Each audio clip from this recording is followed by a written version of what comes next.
Our guest tonight is WWE superstar Roman Reigns. You are promoting Snickers You're Not You When You're Hungry online videos. Tell the fans where they can watch the videos and support the campaign. You can check the videos out on the WWE YouTube channel. They're hilarious. I mean, you're going to get to see a lot of these superstars in a different light. You know, I mean, typically I'm the more serious, badass type character, but you got to see me acting a little iffy, you know. So it's really cool to see these different emotions, and it ties right into what we do with WWE. Is, you know, we tell those stories and we pull on those emotion strings. So it's a great partnership with Snickers. Well, you are set to square off against Triple H for the world title at WrestleMania 32. After coming up just short last year, how much pressure are you putting on yourself this year, and what are you doing to ensure a different outcome? Not too much pressure. You know, my urgency is very high. There's no doubt about that. I'm ready to get in that ring and win that thing. But as far as, you know, putting more pressure on myself, I feel like I have less pressure on myself this year just because my experience level is so much higher. I've been able to do a lot of these things that I'm doing this year from last year. So I have a little bit of a jump on the game, I feel, and you know, I think it's helped me relax and just enjoy the ride. And, you know, these are great things that we get to do in this week. You know, if it wasn't being with WWE, I'd never have the opportunity to team up with Snickers and be able to be in these situations on sets and doing cool things and talking, you know, to new people and making relationships. So I'm very grateful for this access experience. Mike Chiari, next question. You're set to main event your second consecutive WrestleMania, as you said. So now that you've already had the experience of doing it once, how are things different for you this year in terms of preparation and anticipation? And what are some of the things that you learned from main eventing last year that you've already been able to or will be able to apply to this year's main event? Well, you know, last year was just so busy. You know, I had so many different opportunities and obligations, and I was filming, you know, for the WWE Network for the 24 episode the whole time. So I just feel like I have a lot more space in a weird way, just a lot more downtime and just able to relax and focus. And I think that's kind of what's helped me thus far, is I've had that time to just really focus in and think about what I want to do on Sunday and, you know, mentally prepare more. And, you know, last year it felt like everything, you know, kind of going down to the wire, you know, the main event looking like I wasn't going to be in it, you know, fighting Daniel Bryan at Fastlane and then finally, you know, defending my opportunity and making it. So everything was just kind of being thrown at me so fast that I was just kind of like a deer in headlights. And you know, it came through and we had a hell of a match with Brock Lesnar. But, you know, I think with being so busy and so kind of trapped in the moment, I lost track of a guy like Seth Rollins, and that's something that we can't do. You know, in the main event of WrestleMania, you got to have your head on the swivel, be ready for everything, and I think I'm a lot more prepared this year. Brandon Galvin? You're one of the few men to ever main event in WrestleMania in back-to-back years.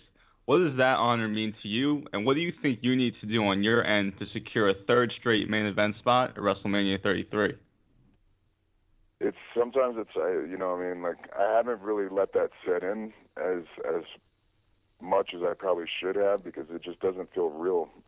You know, the only thing I can really say on it is I just feel very, very fortunate, you know, like just so blessed.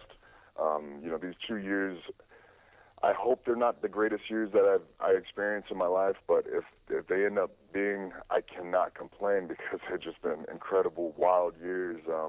It's been a roller coaster ride, a few ups and downs, but just a lot of great moments, a lot of good memories, awesome relationships.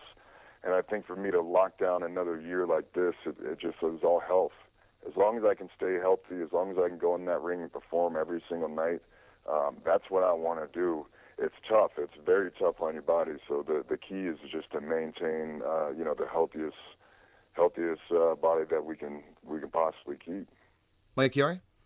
You've enjoyed a ton of individual success over the past couple of years, obviously, but you're also part of one of the best and most popular stables of all time in the Shield.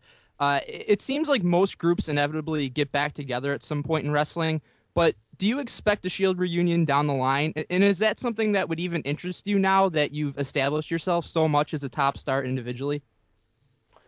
I'll always hold the Shield, close to the heart. I think we'll all say that's the vehicle that got us out of the warehouse. That's what got us out of that hot Tampa developmental warehouse.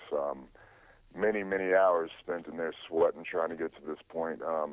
So I definitely one day would definitely want to do it. I don't see it being anytime soon, just because, like you said, we've all. I think that's what makes the Shield different, is that we all broke out and were able to maintain the level of success that we had within the group, and now we're all doing it as individuals. And it's quite nice to be the quarterback out there. You don't always have to, coordinate and worry about everybody else. You just go out there, you do your thing, beat some ass, go home. So I always, I enjoyed that part of it, but I think the Shield was so special that one day we're going to have to get it back together. Brandon Galvin? Many WWE legends have been outspoken about your role within WWE, including Stone Cold Steve Austin, who has stated it'd be best for you to turn on the fans that have turned on you. We've seen what you can do in NXT in such a role, so have you considered that possibility at all?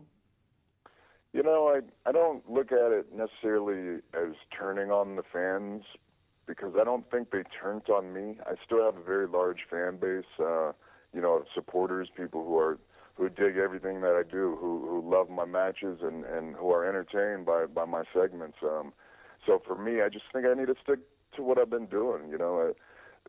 We live in a world that everybody has an opinion and everybody has the opportunity to voice their opinion. So it's a very critical era that we're in now. And for me, I know who I am, where I want to go.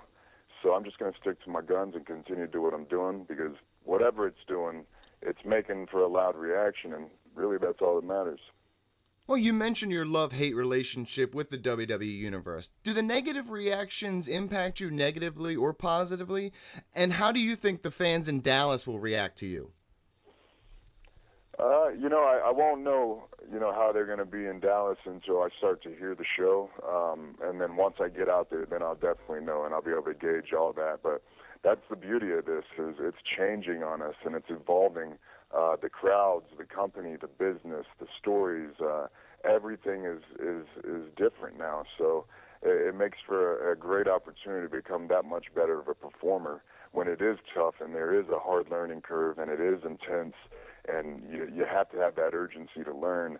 I think that's what makes us better. That's what makes a great performer, and dealing with tough crowds has helped me, and I'm grateful towards it. Even if it seemed, it's not like the perfect situation, as far as receiving cheers and things like that, but it is the perfect situation to learn and get better, and that's what I've done. Mike Chiari?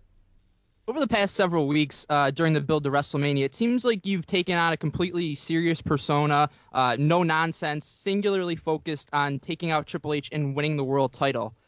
Do you feel like that's the best fit for your character right now and moving forward, or do you prefer to bring a certain amount of levity to your performances instead? I think where I'm at right now, it's serious business. We're zeroed in on the WWE Championship, so I think you have to have that serious approach, and that's the way I've done it. Is I come out and I made a statement. So if I can, just go out there, wreck shop, and leave. I think that's the best route to go right now. BG? You recently did an interview with the Orlando Sentinel and touched on the possibility of wrestling against The Rock. Have you two ever spoken about wrestling against each other, and how would you feel if he came out to celebrate with you if you win the WWE Championship on Sunday? We haven't spoken too much about wrestling each other. We speak when I see him quite a bit and just, exchange different ideas and different, tips and advices. But if I win on Sunday, there's only a couple of people I want to see, and that's going to be, my wife, daughter, mom, and dad, I think, and my immediate family. He comes out there, I might be on high alert. He might get it too. I don't know. A huge thank you to Roman Reigns. Good luck at WrestleMania, sir. I appreciate it, guys. Thank you so much.